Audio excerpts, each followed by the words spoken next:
Hello everyone, my name is Rimpi Samria and welcome to my channel. Today we are going to understand a story named Who Did Patrick's Homework? So without any delay, let's start. So guys, this story is about Patrick who hated homework and loved to play. ये story Patrick नाम के boy के बारे में है जिसे homework करना बिल्कुल पसंद नहीं था पर उसे खेलना बहुत पसंद था. Patrick never did homework. Too boring, he said. He played hockey and basketball and Nintendo instead. His teacher told him, Patrick, do your homework or you won't learn a thing. And it's true. Sometimes he did feel like an ignoramus. But what could he do? He hated homework. Patrick को अपना homework करना बिल्कुल पसंद नहीं था. उसके according homework बहुत boring होता है. उसे हॉकी खेलना, बास्केटबॉल या फिर निंटेंडो खेलना ज़्यादा अच्छा लगता था. उसके टीचर ने भी उससे कहा कि पैट्रिक तुम अपना होमवर्क किया करो वरना तुम्हें कुछ भी समझ नहीं आएगा. और ये बात बिल्कुल सच थी. कई बार उसे लगता था कि उसे सच में कुछ समझ नहीं आता, पर वो कर भी क्या सकता था. पैट्रिक को होमवर्क करना बिल्कुल पसंद नहीं था. Then one day he found his cat playing with a little doll and he grabbed it away.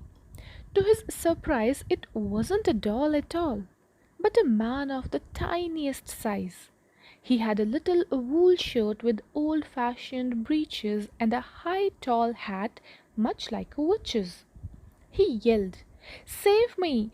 Don't give me back to that cat! I'll grant you a wish. I promise you that. तो एक दिन कैट्रिक ने देखा कि उसकी cat एक छोटी C double के साथ खेल रही है. पैट्रिक ने उस डॉल को अपने हाथ में लिया और जब उसने उसे ध्यान से देखा तो वो बहुत सरप्राइज हो गया ये देखकर कि वो कोई डॉल नहीं बल्कि एक बहुत ही छोटे साइज़ का एक मैन था. उसने एक वूल की ओल्ड फैशन शर्ट पहनी हुई थी और ओल्ड फैशन की उसने ट्राउज़र्स पहने थे और उसकी हैट एकदम टॉल थी जैसे कि किसी विज़र्ड जादूगर की हो. और वो छोटा सा इंसान उस पैट्रिक के हाथों में आकर ज़ोर से चिल्लाया कि प्लीज़ मुझे सेव करो, मुझे उस कैट को वापस मत देना, मैं तुम्हें प्रॉमिस करता हूँ कि मैं तुम्हारी एक विश को पूरा करूँगा. Patrick couldn't believe how lucky he was. Here was the answer to all of his problems. So he said, Only if you do all my homework till the end of the semester, that's 35 days. If you do a good enough job, I could even get A's. जब उस tiny size के man ने Patrick से कहा कि please मुझे save करो, मैं तुम्हारी एक विश पूरी करूँगा, तो पैट्रिक को तो बिलीव ही नहीं हुआ कि वो कितना लकी है. ही थॉट कि उसके सारे प्रॉब्लम सॉल्व हो गए और उसने उस टाइनी साइज़ मैन से कहा, उस एल्फ से कहा कि अगर तुम 35 डेज़ जो कि मेरा सेमेस्टर है, अगर तुम इतने दिन मेरा होमवर्क करोगे तो शायद मुझे ए भी मिल जाए, तो मैं तुम्हारी हेल्प करूँगा. The little man's face wrinkled like a dishcloth thrown in the hamper. He kicked his legs and doubled his fists, and he grimaced and scowled and pursed his lips. Oh, am I cursed? But I'll do it. और Patrick की बात सुन के उस छोटे से man, उस elf का face एकदम मुरझा गया जैसे कि कोई डिश क्लॉथ, जैसे कि कोई कपड़ा जिसे हमने धोने डालना होता है, हम बास्केट में फेंक देते हैं. उसने अपनी लेग्स को किक किया, उसने अपनी फिस्ट्स को डबल कर लिया, मतलब अपनी मुट्ठियाँ एकदम बंद कर ली और वो खुद से ही कर्स होके बोलने लगा कि ओहो शायद मुझे ही कर्स मिला हुआ है, बट चलो कोई बात नहीं, मैं तुम्हारा काम कर दूंगा. And true to his word, that little elf began to do Patrick's homework. Except there was one glitch. The elf didn't always know what to do and he needed help. Help me, he would say. And Patrick would have to help in whatever way. Elf ने अपना promise रखा और उसने Patrick का homework करना start कर दिया. पर एक छोटी सी प्रॉब्लम थी. उसे हमेशा ये पता नहीं होता था कि होमवर्क कैसे करना है और उसे हमेशा हेल्प की ज़रूरत होती थी और वो पैट्रिक से हमेशा कहता था please help me.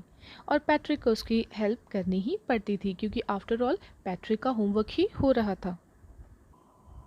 I don't know this word, the elf squeaked while reading Patrick's homework. Get me a dictionary. No, what's even better? Look up the word and sound it by each letter. और जब भी elf Patrick का homework करता था और वो उसे कोई ना कोई प्रॉब्लम बताता था, जैसे मुझे इस वर्ड का मतलब नहीं पता, इस वर्ड को डिक्शनरी में ढूंढो और मुझे डिक्शनरी दो। And then he was like नहीं, इससे एक बेटर आइडिया है, तुम डिक्शनरी में उसे ढूंढो और उस वर्ड को साउंड बाय साउंड एक एक लेटर करके मुझे बताओ कि इस वर्ड का क्या मतलब है। When it came to maths, Patrick was out of luck. What are times tables? The elf shrieked.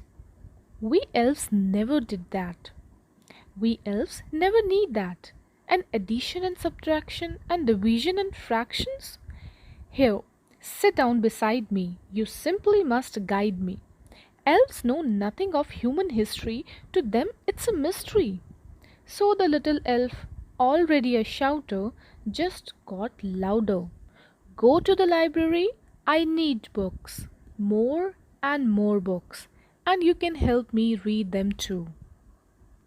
और जब बात मैथ सब्जेक्ट की आई तो पैट्रिक का लक तो वहाँ से बिल्कुल ही चला गया क्योंकि एल्फ ने चीखते हुए कहा कि ये टाइम्स टेबल्स क्या होते हैं, हम एल्फ्स को तो कभी इनकी ज़रूरत ही नहीं पड़ी।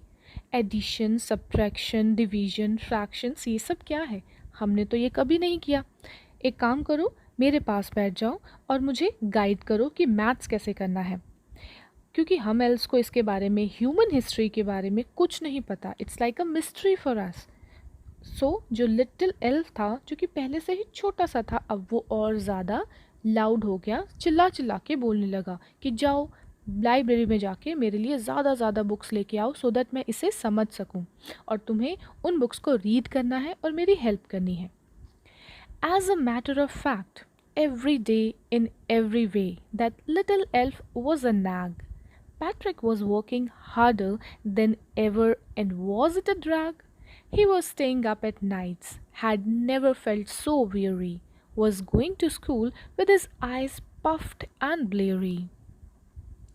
और सच बात तो अब ये थी कि वो जो छोटा सा एल्फ था, he was a nag to Patrick. Nag means एक ट्रबल क्रिएट करने वाला इंसान। अब वो पैट्रिक के लिए एक सिरदर्द बन गया था। Patrick was working harder than ever. Patrick अब पहले से भी ज़्यादा काम करने लगा, and it was a drag. Drag means something which is very boring. He was staying up nights, वो अब रात रात भर जागता था और बहुत ज़्यादा टायर्ड रहने लगा। और जब वो स्कूल जाता था तो उसकी आंखें पूरी पफ्ड होती थी, सूजी हुई होती थी, क्योंकि वो प्रॉपरली नींद अपनी पूरी नहीं कर पाता था। Finally the last day of school arrived and the elf was free to go. As for homework there was no more, so he quietly and slyly slipped out of the back door. और finally school का semester का जो last day था वो आ गया और elf ने अपना प्रॉमिस पूरा कर लिया था, सो ही वॉज फ्री कि वो जा सकता है।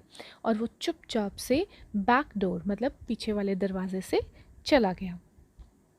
Patrick got his A's, his classmates were amazed, his teachers smiled and were full of praise, and his parents, they wondered what had happened to Patrick. He was now the model kid.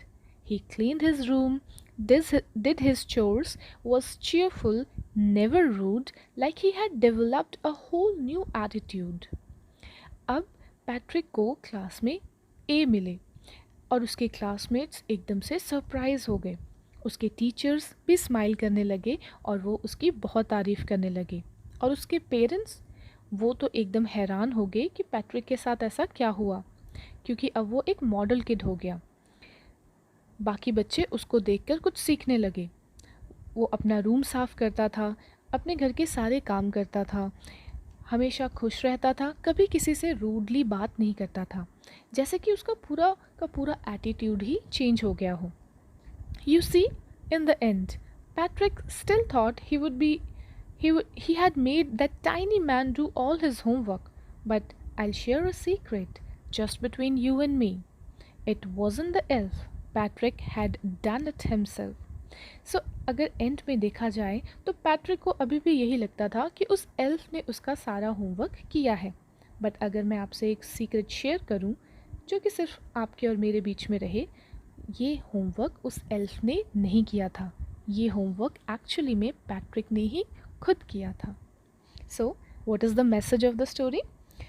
ये story हमें ये बताती है कि teaching a person to grow independently is the best service one can offer.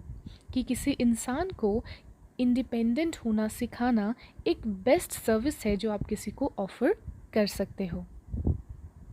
So dear friends, this wonderful story has been written by Carol Moore, and she was born in Michigan, and she has written and illustrated around 13 humorous stories. Her stories are quite interesting and liked by readers of all ages. So friends, this was our story, Who Did Patrick's Homework? I hope you understood and liked it. And if you did, kindly like, subscribe and share this video with your friends. And also hit the bell icon so that you can be updated about the new videos. Now, I'll meet you in my next video. Till the time, take care, keep learning, have a wonderful day ahead. Bye bye.